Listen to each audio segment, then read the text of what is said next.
En fin, pues aquí seguimos en la sintonía de Onda Cero. ¿Están dispuestos a emocionarse? Nosotros se lo vamos a plantear, o por lo menos seguimos hablando de emociones, que sí, que estamos a miércoles, pero claro, esta cita no la podíamos perder, ni mucho menos la que tenemos semanalmente con Pachi Rocha del Cura, que está aquí con nosotros, porque si no, que entre el puente, el no puente y demás, esto de la inteligencia emocional se nos va a evadir de alguna manera.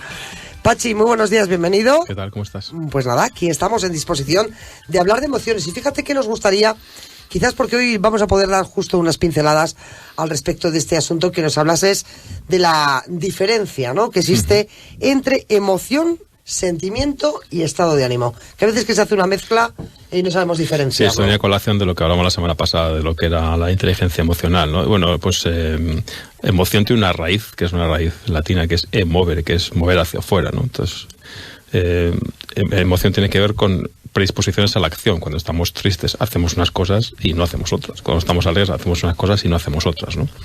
Y diferenciamos lo que es la emoción del sentimiento, que el sentimiento es como la experiencia subjetiva de la emoción, cómo uno experimenta la emoción. Hay emociones universales, ¿no?, que luego si nos da tiempo hablaremos de ellas. Y sentimiento es como uno experimenta internamente la emoción. La emoción es, bueno, cualquier reacción o cualquier estímulo que tenemos del entorno, ¿no? En la emoción hay como tres planos. Un plano, diríamos, más bioquímico, y sabemos que cuando estamos en una emoción eso tiene un efecto en nuestro cuerpo que no podemos ver. Por ejemplo, pues el cerebro manda más sangre a las piernas cuando digamos tenemos deseos de huir, ¿no? O cuando estamos rabiosos manda más sangre a las manos, ¿no? Entonces esa respuesta que hay ante cualquier emoción no la podemos ver, pero está ahí. Hay otro plano de la emoción que es lo que se ve en el cuerpo. El cuerpo transmite muy claramente nuestras emociones, los gestos, las miradas, la disposición corporal. Ya hablamos de esto el año pasado cuando hablamos de sinergología y del lenguaje del cuerpo.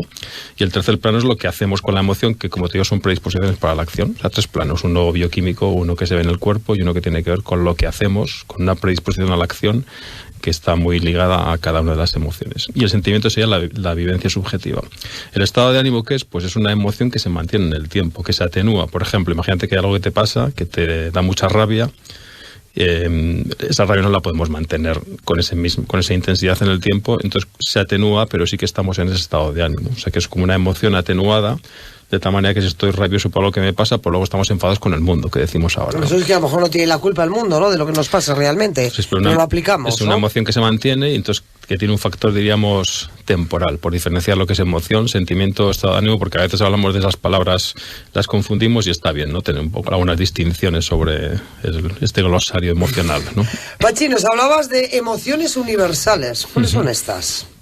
Bueno, pues aquí hablaremos de Paul Ekman, que es un investigador, ¿no?, que llegó a la conclusión, fíjate cómo lo hizo, ¿no?, mostrando imágenes o diciendo que tribus iletradas, o sea, que no hayan tenido nunca la posibilidad de ver las emociones en otras personas, porque durante mucho tiempo se creían que las emociones eran culturales. Pues iba a una tribu ignota del Índico y les mostraba, por ejemplo, imágenes, o les pedía que contaran una historia triste o alegre, y digamos que su expresión a la hora de contar las emociones era exactamente la misma que alguien que vivía en la otra parte del mundo, ¿no? Y al final llegó a la conclusión, que ya en su día la mantuvo Darwin y él la quería contrarrestar, pero al final la acabó confirmando, de que son 7, que son la alegría, así no me dejo ninguna: la alegría, la tristeza, la ira, el miedo, la sorpresa, el asco y la vergüenza. Estas emociones se dan en todas las culturas de todo el mundo y se expresan de la misma manera. Sí que cambia igual un poco la amplitud de la expresión. O sea, por ejemplo, un japonés puede mostrar la rabia, pero de una manera más atenuada. Pero la expresión de la emoción es exactamente la misma en todas las culturas. Eso no tiene que ver también un poco con el carácter, ¿no? No todo el mundo manifestamos la alegría de igual manera. Bueno, fíjate que te estás yendo a Japón, pero incluso se puede decir que en nuestro propio país, ¿no? Sí. Se suele decir que no es lo mismo el norte, por ejemplo, que el sur, sí, a este respecto, a la hora de manifestaciones. Sí, ¿no? Porque te hablo de emociones primarias, que son estas, pero luego, igual que en la paleta de un pintor hay 4 colores que se combinan y dan lugar a miles de colores, estas emociones, que son las primarias, combinadas y también con el factor cultura que tú comentas, dan lugar a miles de emociones, que son lo que llamamos emociones secundarias, ¿no? Que ahí sí que la cultura pues tiene mucho peso. Bueno, pues oye, fíjate, no nos ha dado tiempo a nada, oye, pero concentrado.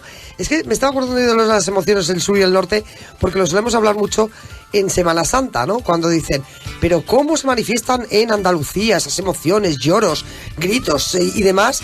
Y aquí, para nada, ¿eh? Aquí de otra manera. Aquí somos de otra manera, ¿no? Bueno, quienes lógicamente comulguen, ¿eh? Con la religión también, eso tiene muchísimo que ver. Oye, pues la semana que viene a lo mejor hablamos sobre qué es inteligencia emocional y qué no lo es. Eso es, lo dejamos ya cerrado para aclararlo del todo. Exactamente, porque nada, te vamos a desear que disfrutes del puente. Y nada, la semana que viene volveremos y ya daremos pautas al respecto. Gracias. Muy bien, gracias a ti. Hasta luego.